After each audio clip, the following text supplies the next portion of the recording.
Quando pensamos em aprendizado, na verdade nós temos várias camadas de aprendizado.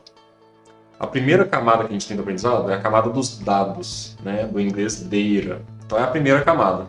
Então é te dar um dado. Então, por exemplo, eu posso te contar que hoje a temperatura está 30 graus. Então eu te dei um dado. Se você virar para uma criança de 4 anos e falar assim, a temperatura hoje está 30 graus, ela vai falar, e daí? Não faz a menor diferença. Porque isso para ela é um dado, ela não tem a menor relevância disso. Quando a gente pega esses 30 graus e contextualiza, a gente para de ter um dado e começa a ter uma informação. A informação já traz um dado, mas ele tem um contexto. Então, se eu viro para você e falo que está 30 graus, você já sabe que está quente. Então, é um dia quente. Se é um dia quente, possivelmente eu não vou precisar de blusa de frio. Isso é uma informação. A informação se relaciona, portanto, 30 graus num café, o café está frio. Tem 30 graus no ambiente, está quente. Então, Tem um quente e contexto. frio, de acordo com o dado, isso faz ele virar uma informação. Tem um contexto. Vira uma informação. Depois, nós temos o conhecimento. O conhecimento é quando você pega vários blocos de informação e consegue juntar isso tudo. Então, você vira e fala assim, hoje está 30 graus. 30 graus geralmente está quente. Baseado no conhecimento que eu tenho do comportamento das pessoas, a praça deve estar cheia de gente fazendo exercício físico. Porque no dia quente, geralmente é o que as pessoas fazem. Então, isso é um conhecimento. Na medicina é a mesma coisa. Você pode pegar dados, você pode pegar informações e você pode aplicar isso no conhecimento. Quando a gente está no meio da faculdade, no ciclo clínico, várias vezes acontece isso. A gente pega um dado de um paciente, pega uma informação de um paciente, e a gente não consegue aplicar isso, porque a gente não tem o conhecimento necessário. E aí, quando chega o nosso preceptor, o nosso professor, ele contextualiza aquilo dentro do conhecimento que ele já tem, e isso gera um valor muito grande para o paciente, que muitas vezes a gente, como estudante, não conseguiria atingir, né? É o conhecimento.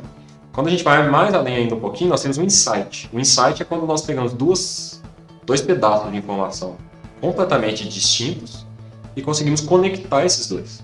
Então é quando você tem aquele clique, aquela ideia. Isso é um insight. É uma coisa que não é toda hora que acontece, é uma coisa que é difícil de acontecer, porque geralmente são informações que estão muito diferentes no tempo.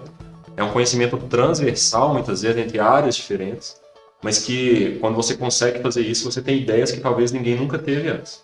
O próprio método Fluid, potencialmente, a gente poderia classificar como insight, né? Até o momento, ninguém nunca tinha pegado métodos cientificamente comprovados de que são mais eficientes de estudar, criado um software que analisa e já automatiza isso tudo, e pudesse passar isso para alguém de forma que outras pessoas também pudessem valer da mesma coisa. Então, o insight pegou conteúdos de informação muito diferentes e aplicou eles na prática, né? Isso é uma coisa muito interessante. Por último ainda, nós temos a sabedoria, né? O wisdom.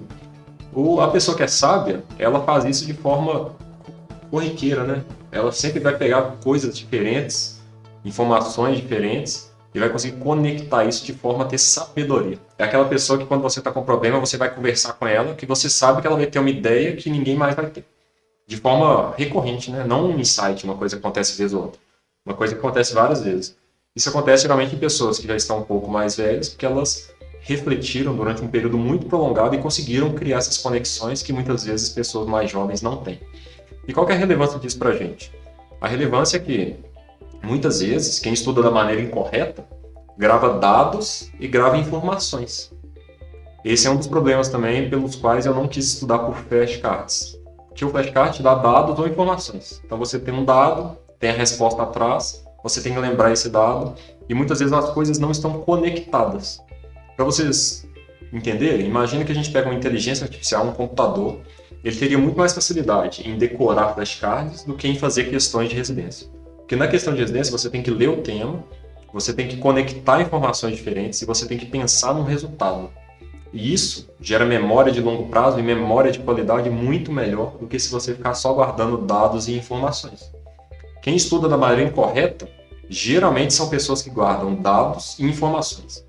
Quem estuda da maneira correta são pessoas que estão construindo conhecimento que com o tempo vão virar sabedoria. E isso é totalmente diferente, não só para a prova de residência, mas sim como médico, como profissional para o resto da vida.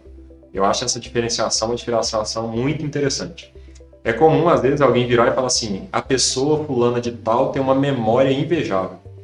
Muitas vezes não é a memória que é invejável. Ela não está estudando decorando dados e informações, ela está estudando criando conhecimento.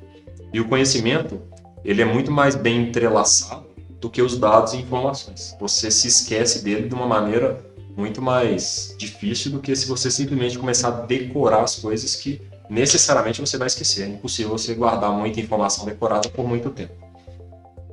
Isso acontece às vezes na prova do Enem, inclusive. Você pega um estudante do ensino médio que acabou de sair do terceiro ano, ou seja, está com todos os dados e informações na cabeça, e ele às vezes vai pior numa prova do que uma pessoa, às vezes, de 25 anos, que está um tempo já sem estudar, porém que teve mais experiência de vida e viveu outras situações e, portanto, consegue ter mais insights, mais sabedoria e mais conhecimento para poder fazer essas associações, né? Porque a prova não é simplesmente uma questão objetiva de perguntar se você sabe o dado X ou Y, não é isso? Ela te pergunta exatamente, é um pensamento por detrás, você tem que ter uma lógica, uma certa estratégia para você interpretar aquela questão e acertá-la, não só ter as informações, não é isso? Exatamente isso. É exatamente isso. Então, aquelas pessoas que criam conhecimento, elas conseguem, no longo prazo, saber mais do que aquelas que criam dados e informações. Tanto é que isso é interessante, inclusive, se a gente colocar uma prova de consulta, as pessoas têm todos os dados e informações. Se você deixar a pessoa consultar o flashcard dela durante a prova, é provável que ela tenha todos os dados e as informações, mas mesmo assim ela não vai tirar total. Justamente porque ela precisa de conhecimento. Ela tem que saber onde procurar as coisas, ela tem que saber o que procurar. Não basta você ter todos os dados do mundo, que não necessariamente isso vai te fazer resolver os problemas que se colocam diariamente a todos nós. E quando você estudou por questões, você estava treinando então justamente a entrelaçar os dados e as informações, criando conhecimento, tendo insights e sabedoria. A ideia foi exatamente essa. Porque quando eu tinha que raciocinar cada uma das questões de forma repetida e sob várias abordagens diferentes, é por isso que eu fiz provas do Brasil todo, não só de uma banca específica.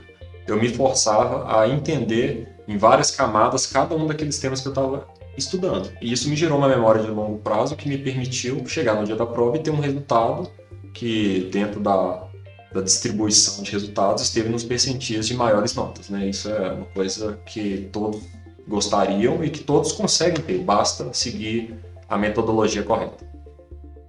Interessante, muito legal. Estamos fazendo uma série de comentários, de entrevistas, de aulas que vocês têm acesso todos no nosso canal. Siga a nossa página no Instagram, que está aparecendo aqui. Nos siga no nosso canal, ative o sininho.